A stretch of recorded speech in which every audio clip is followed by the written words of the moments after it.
आज भी नारियां शालिग्राम भगवान का पूजन नहीं करती है। ध्यान देकर सुनिएगा इस कथा का। माताओं को शालिग्राम भगवान का पूजन नहीं करना चाहिए।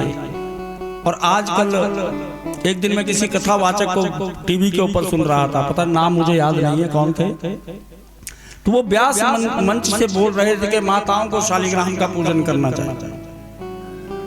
आपने पहले की माताओं ने सुना होगा, पुराने विद्वान बोलते थे कि शालिग्राम का पूजन माताएं नहीं करती। कितने लोगों के घर में भगवान शालिग्राम में, जरा हाथ खड़ा करें। शालिग्राम भगवान देखा है किसी ने?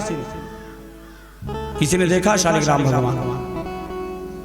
किसी ने नहीं देखा है। तो शालिग्राम भगवान एक काले रंग के पत्थर होते हैं और उनके भीतर कई शालिग्राम भगवान तो टूटे हुए भी होते हैं। उनके अंदर एक छेद सा बना होता है, अंदर एक चक्कर बना होता है शालिग्राम भगवान के अंदर। तो शालिग्राम भगवान की पूजाएं माताओं को नहीं करनी चाहिए। क्यों? क्योंकि माता वृंदा ने भगवान को शाप दिया था कि आप पत्थर के हो जाओ। इसी कारण से उस रूप की पूजा माताएं नहीं करती है। तो तब से लेकर भगवान गंडकी नदी, नेपाल में कभी जाइएगा तो गंडकी नदी से दामोदर कुंड से प्रकट होते हैं शालिग्राम भगवान।